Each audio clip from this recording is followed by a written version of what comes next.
Today we are going to have a short enterprise session on importance of design patterns in cloud solution, and the speaker of the day is the Bashish Patil.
Or design patterns in a public cloud journey actually, and I hope most of us have some experience on how solutioning and design works in a cloud topology.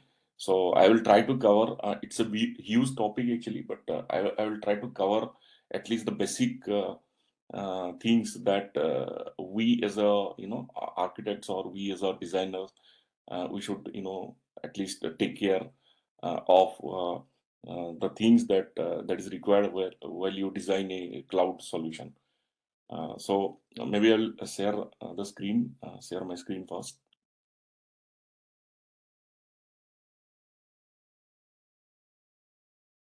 Yeah,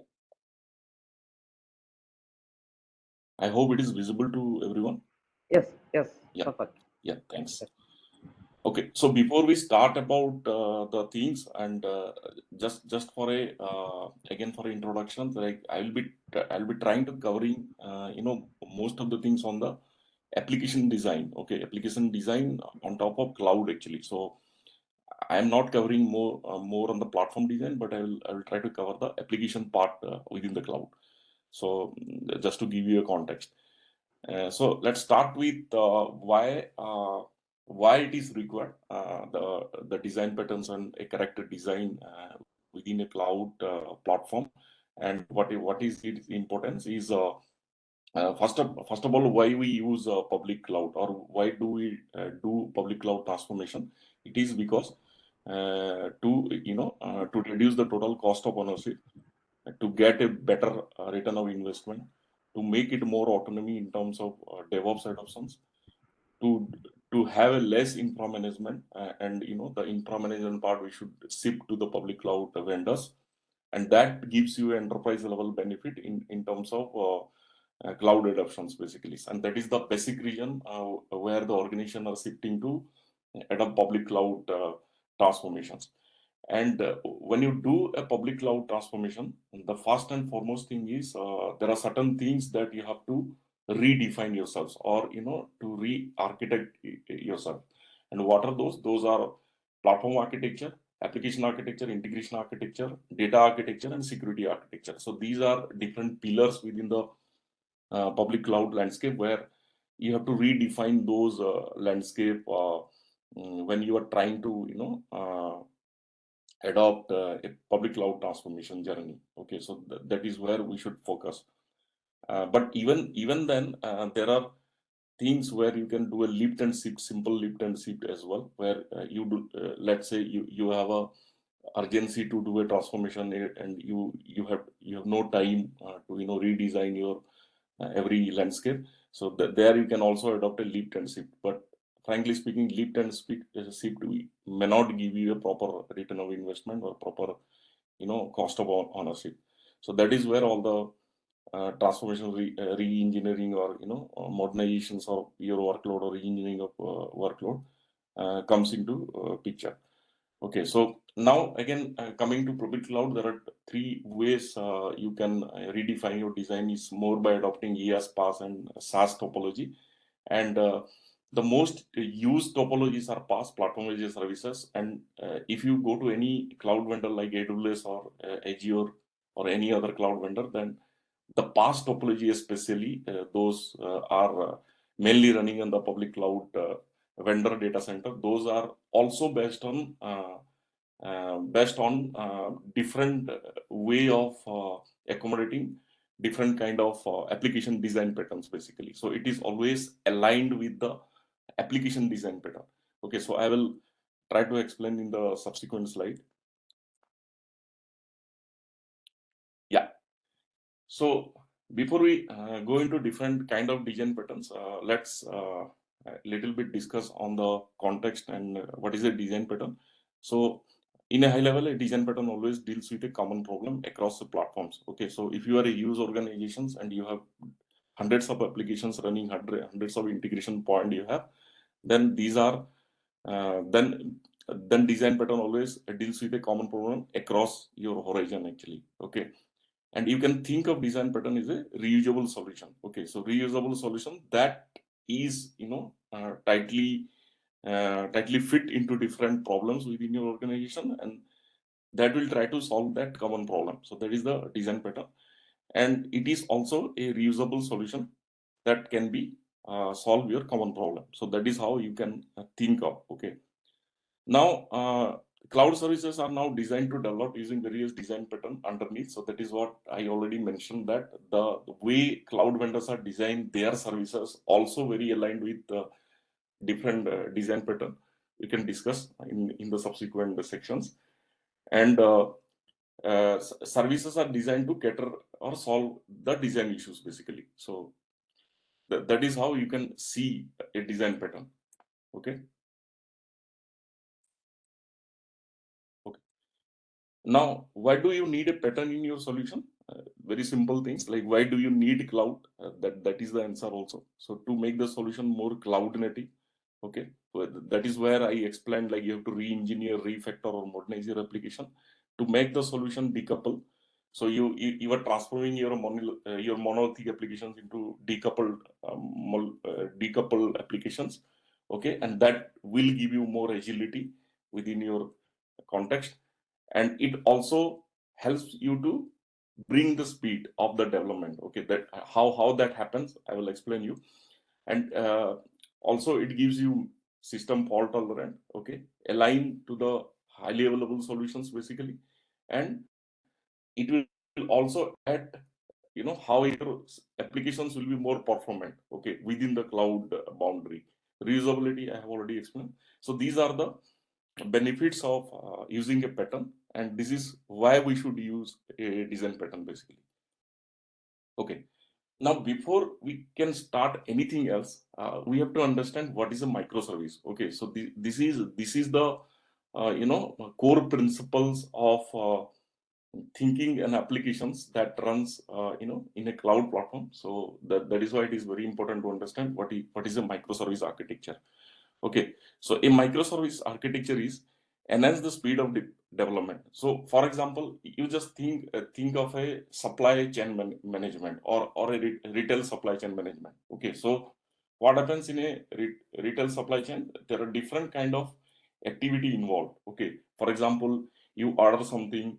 Okay, you do a payment for something. You do a invoicing for something. Okay, once you have ordered something, there is a shipment happens. So those are the functional things that happens in a supply chain management. Okay, so now you think every operations, every functional unit as a microservice. Okay, then what will happen? Then each functional unit will be one responsibility. Okay, and that responsibility will be tightly coupled to one of the team basically. So that is where it enables development teams to work independently. It increases the speed of the development. Okay, and it also decomposes the functional area into smaller units. Okay, so even within a functional area also, for example, a order microservice, you can also segregate the order microservice into different smaller unit, and that smaller unit also can be assigned to different teams basically. So that is how you can think of. Okay, so I've given a very simple example here. So there are 4 services: service 1, 2, 3, and 4. Those are running in a cloud platform, and each services are connected to different downstream systems. For example, service 1 connected to database 1, service 2 connected to database 2, service 3 connected to a event driven pattern. Okay, message service, and service 4 connected to a external API. Okay, so that is why it's a variety of integration basically within microservices. So you can think of microservices in that way. And when you are thinking of one microservice, it's a end-to-end value chain. Okay, for example, from the gateway service 1 to DB1. So these are completely independent from the other services. So that is how you can thought of microservices. Okay. Now coming to, yeah. Now this is a reference architecture I have taken from Microsoft actually. So whenever you are working on a cloud platform, this is more a Azure related diagram, but this is also applied to AWS and other vendors as well.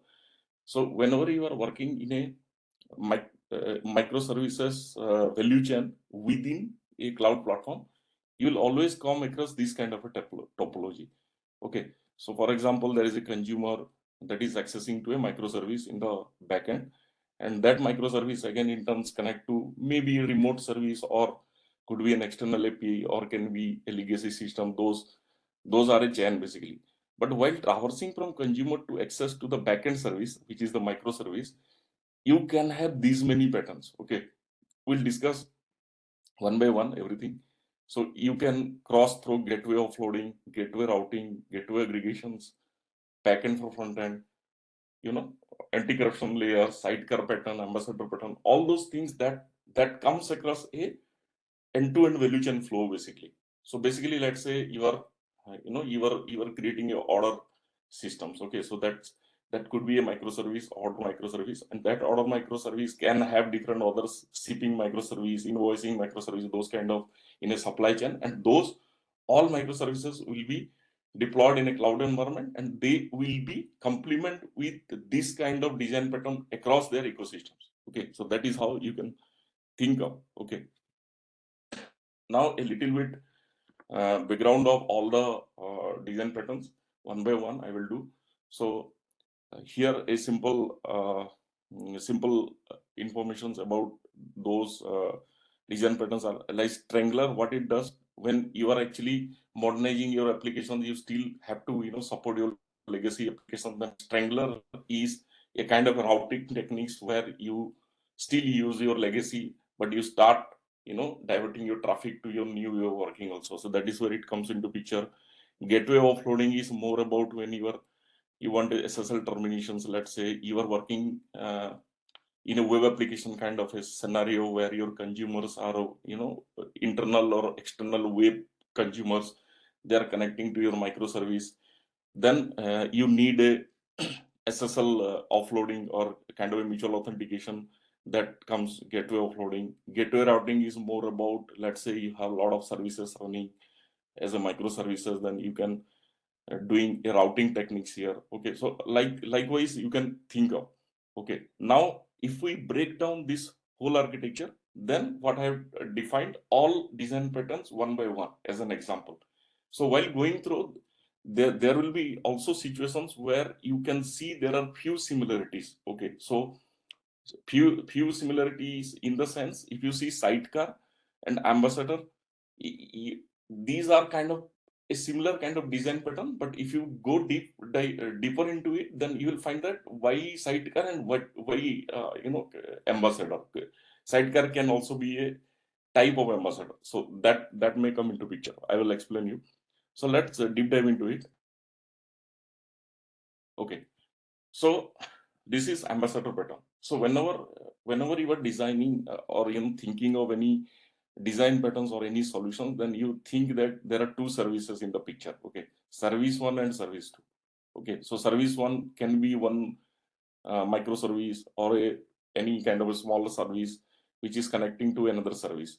Okay, so here actually ambassador comes into picture, and what it does is it actually take care of all the NFR related topics. Okay, that is required to connect to another service.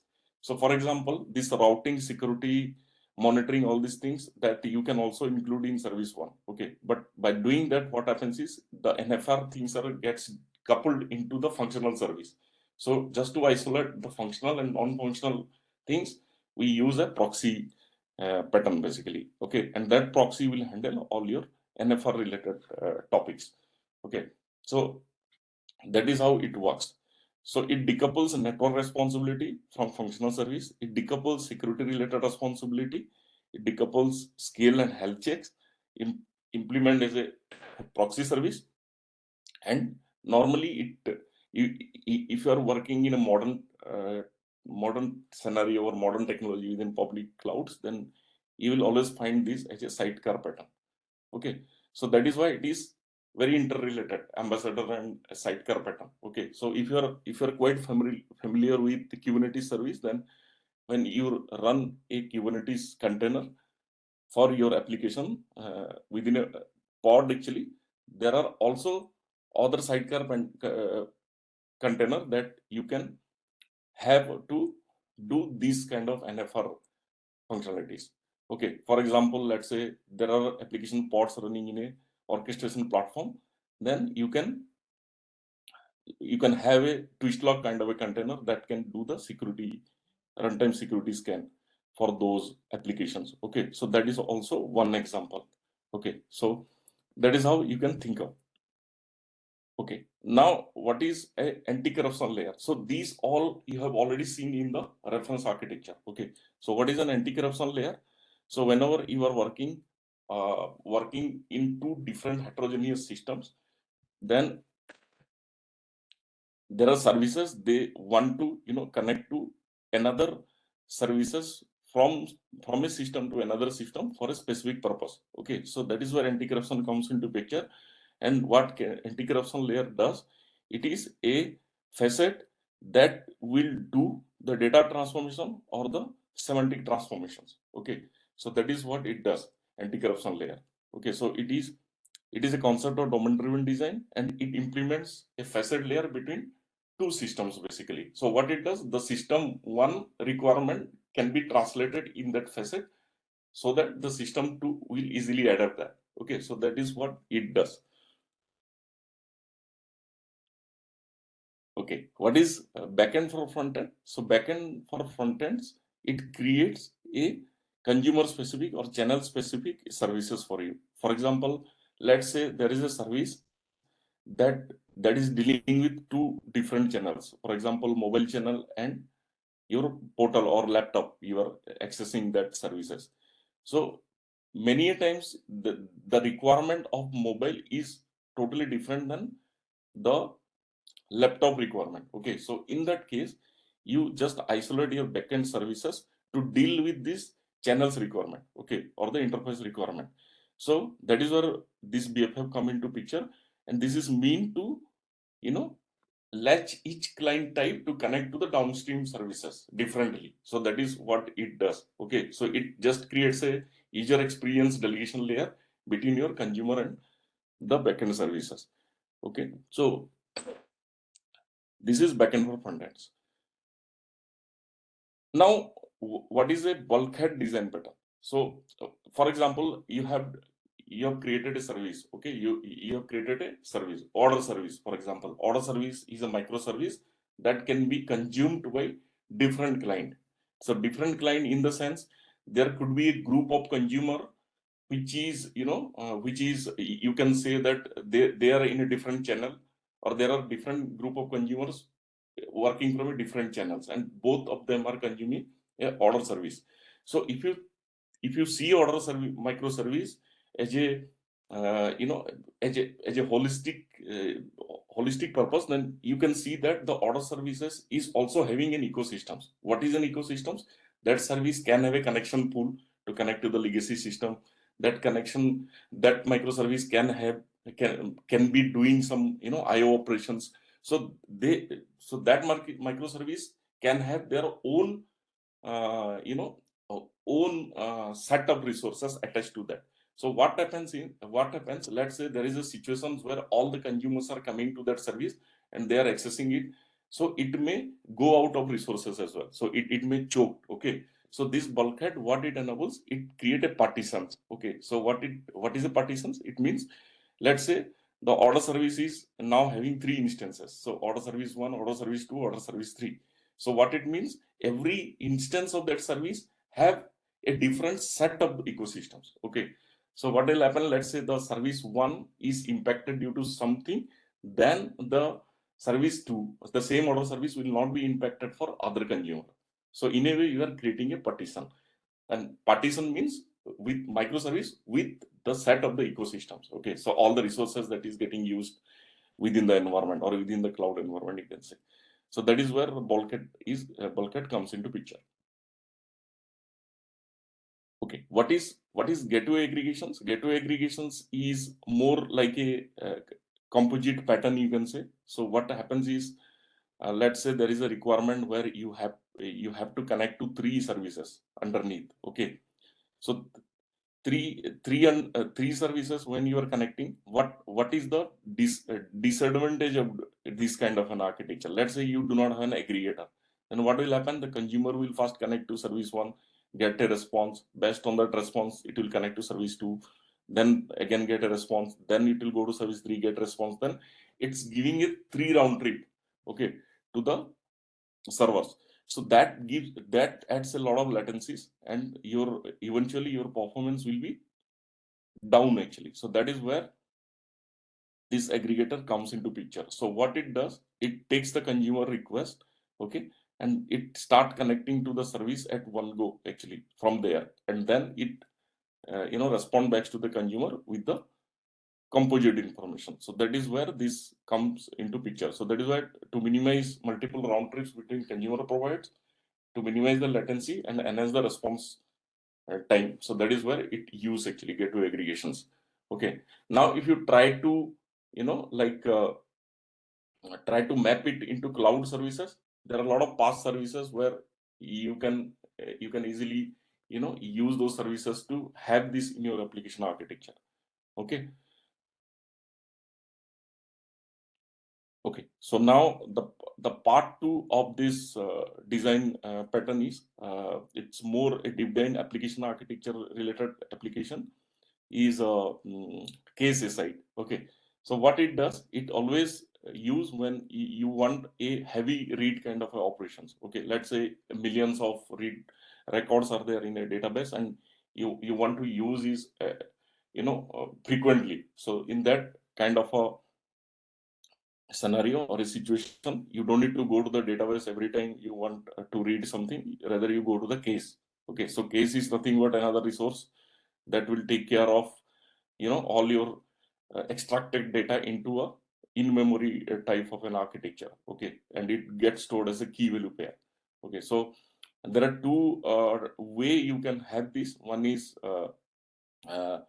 read through and another is write back. So what is read through? Let's say a consumer will start a read operation the first day.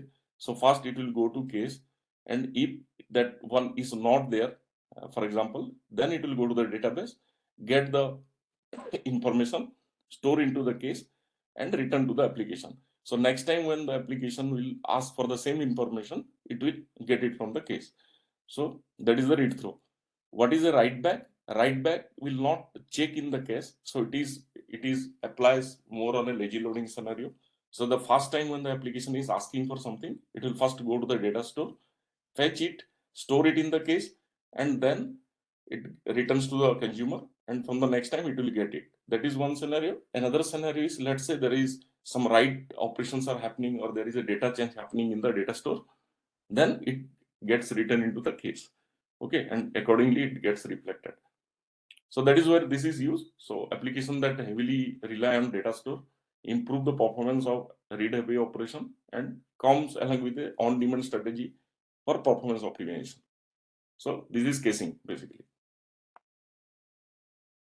Okay, now coming to the orchestrator. Orchestrator is always a single component that, you know, responsible to connect to different downstream services. Okay, so that is the orchestrator. So what it does, it actually have all the orchestration logic inside in, and sometimes a little bit of business logic also. So that is where what happens is, let's say your services are growing, okay, A, B, C, D, E, F, it keeps on growing, then it is always a complex things to maintain, okay. So that is why sometimes when you have, you know, a lot of interaction with downstream services, this may not be a very good choice, okay. So I explained, like, it is a single unit that controls the communicate with all other services. It has more functional responsibility, and it becomes complex when the steps or services keeps growing. Okay, so that is what is orchestrator. Now, to, you know, so what is the difference between orchestrator and the choreography? The choreography is not like a single component. So now the responsibility is transferred to the individual services here. Okay, so it comes more on event driven kind of architecture. So what happens is, a consumer, let's say for a functionality, push a message into a queue. So in any messaging service, it puts a message to a queue, and as soon as the message comes to the queue one with some instruction, let's say, then the service one is attached to that queue and do its functionality. Okay, as after the functionality is it ends, then what the service A does, it actually send a response to Q2, let's say. Okay, and now Q2 is attached to service B, and then again service B does its functionality. Similarly, it sends something to Q3, and then based on Q3, service C gets executed. Okay, so it's, you can say it is more a workflow kind of a scenario, and the, excuse me, and the now when to execute the next set of services and how to execute, that is all governed by the services itself. So this is the basic difference. If you can see, orchestrator is a single component that is always in the middle of downstream service and the consumer, and it does all the sequencing itself basically. But in choreography, the responsibility gets transferred into the backend services. So that is how it works, choreography. Okay. Now, circuit breaker. So this is also a very important design pattern when you are doing cloud application solutions. So what is a circuit breaker? Okay, fast. Now it is used mostly when connecting to a backend service and deals with faults to recover. So many a times you can see that, let's say you have a, let's say you have a microservice, okay, and it's doing something for the consumer. Now let's say at a peak load time, let's say there is something happen, and then it starts not responding, maybe due to platform issue, maybe due to something else, maybe due to resource adjustment. It's not responding. So what will happen? the consumers will get impacted, okay, in that kind of a scenario. So you need something to deal with that kind of a situation. And that is where this comes into picture, circuit breaker. Okay. Now, it is always work as a state model. Okay, so there are 3 states in a circuit breaker. If you see, one is open state, one is closed state, one is half open state. Okay, so the third one is half open. So now, what is a closed state? Let's say everything is smooth, nothing is happening. You are giving a request, getting a response, perfectly fine, everything. Then that is a closed scenario. Okay. Now, what is an open scenario? Let's say there is something wrong happened in the backend service. Okay, so something due to whatever it is. Okay, so you will not get any response. Okay, so that is where this state comes into picture, open state. Okay, so open state you can say is a failure state. Okay, where you are not getting any response, or the consumer is not getting any response. So you are not getting a response, you are getting a response successfully. So there is a middle solution. Okay, you have to recover that. So let's say there is a service, it's somehow down due to some reason. So you have to wait till it recovers. Okay, so that is kind of a half open state. So if you divide that time period, let's say a failure time and a success time. So let's say it is a the time period is T, let's say, then you can always divide that T1 plus T2. So what is T1? T1 is complete failure time. T2 is the recover time. Okay, so that is how we can define. Okay, so it is used to improve the stability of end-to-end microservice value chain. It helps to prevent load increasing to backend in case of a failure. It provides an inhaler window, that is the T2, to back the end service to recover. Okay, maybe there is some scale happened. Let's say there is a pod running in Kubernetes cluster and it goes down. Then probably the orchestrator itself will start or scale another pod to handle the extra request. So that is the inhale time. Okay. Now, so this component or this design is always act as a proxy or a middleware in between the consumer and the backend services. And the proxy we discussed can be implemented as a state machine, which have 3 states, closed, open, and half open. So that is how you can think of circuit breaker. Okay. Yeah. Now coming to clamp check. What is a clamp check? So in a event-driven pattern, let's say if you are sending message from one consumer to another consumer, so sometimes it is huge message that goes from one end to another end. So what it deals with, instead of sending the whole payload or whole message into the receiver side from a consumer side, what it does, it store the message into a data store. Okay, and in turn it returns a reference ID, and that reference ID gets sent to the receiver. Okay, so once the receiver gets the reference ID, it again go to the same data store and retrieve the big payload. So that is how it works. Okay, so instead of you are sending the whole bunch of message into the receiver, you are just sending the reference ID, and this data store is handling the communication between the big payload or the big message. But the important thing is you have to maintain the life cycle of the data store properly, okay, to deal with this kind of a design pattern. So this one is basically I try to cover a few application design pattern, but my recommendation is you try to look this diagram always, and then you try to map to the cloud services. For example, gateway routing can be application gateway. Okay, gateway offloading also can be application gateway within Microsoft Azure, you can see. Okay, now BFF sidecar pattern, you can very well use for example, Azure Kubernetes service. There are a lot of inbuilt services are coming within AKS that can be a sidecar. Ambassador, you can design yourself. Okay, anti-corruption layer also you can thought of something. So every past services or the services that is available within the cloud that will fit into this landscape when you are developing your application. Okay, so that is how you can think of. And now everything now translate into these 4 paradigms: architectural style, technology choice, application architecture, and well architected framework. So architectural style is nothing but, do you have an NTR architecture, a microservice architecture, data architecture? Those are architecture style. Technology choice are more like compute choice, okay, like serverless techniques, or compute AKS kind of a architecture, or IS architecture, that is more compute. Data, what kind of data, SQL or no SQL, event driven, synchronous, asynchronous, all these things is technology choice. Application architecture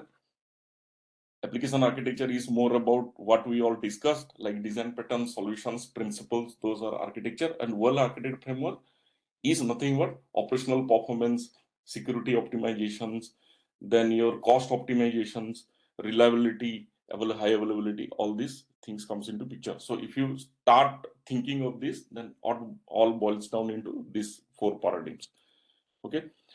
1 hour session is quite a less time to explain everything, but I tried my best to cover at least a high overview, to cover how it fits into cloud landscape. So that's it. If you have any QA, we can let's discuss about that. Participants, now you can unmute yourself and you can ask your questions. So I think we have a couple of questions in the chat. Devashish, we have a couple of questions in the chat. Yeah. Yeah. Just hold. That's one question is, can you please elaborate on which components should be responsible for security in the demonstrated scenario? Yeah. So if you see the bigger picture that I have extracted from Microsoft Azure, then there is a gateway offloading is also there. So what it happens is gateway offloading is always deals with your SSL kind of a terminations. Okay.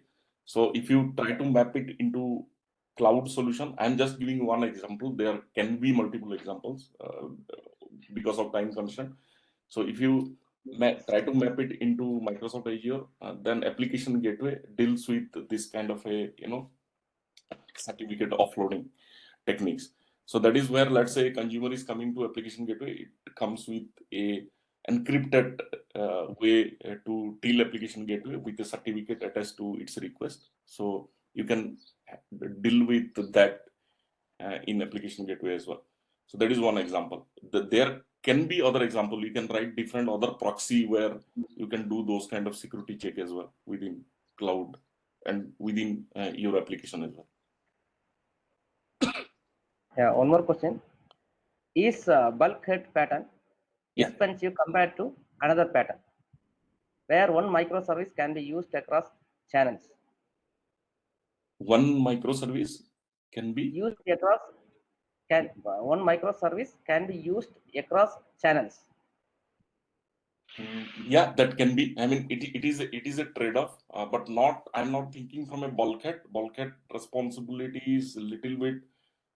If you ask me, I will think in a different way. For example, for the same microservice, let's say you want, let's say there are 2 type of consumers coming into your systems. Okay, and consumer in the sense a group. Let's say, okay, so one group is accessing your microservice 20%, but other group is accessing your microservice 80%, let's say.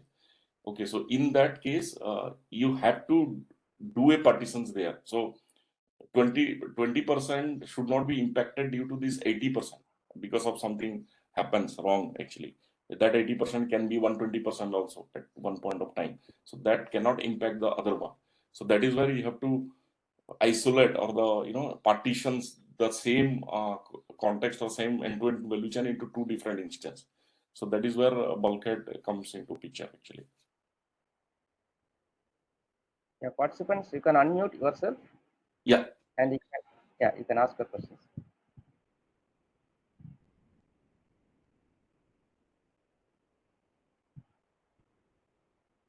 I think there is.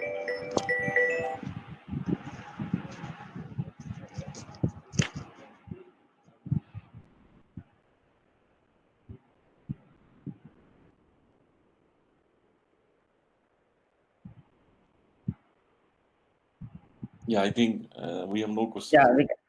Yeah, there is no questions. So let me share the screen and share the secret code for downloading the certificate. Yeah.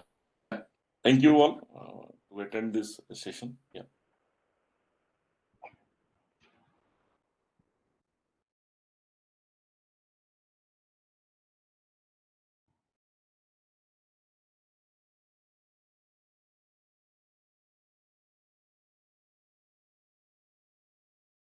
Participants, the secret code for downloading the certificate is VZHUJ2.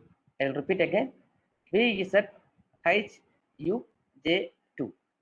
So you can click the link which is provided in the chart. Already I have provided the link in the chart. You just click the link.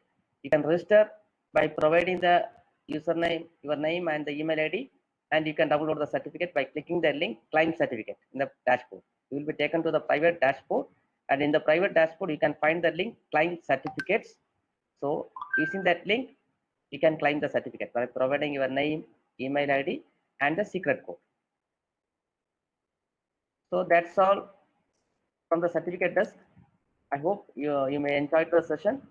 Once again, on behalf of multi-cloud for you, we like to thank Devashish for providing an excellent session on design patterns in cloud. Thank you. Thank you, Devashish.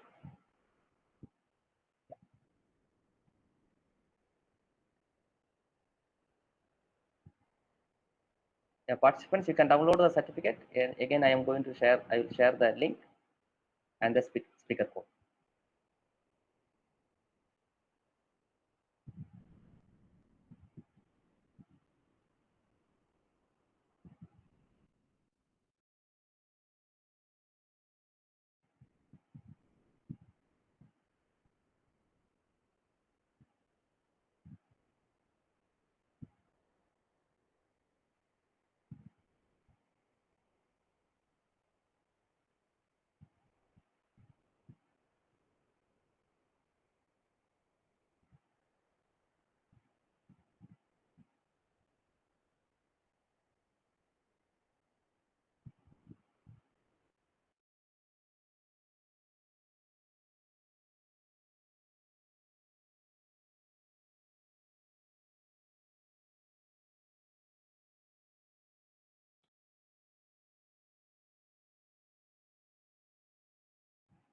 So participants, if you are any issues in downloading the certificate, you can communicate to us through the Telegram link which is provided here in the chat.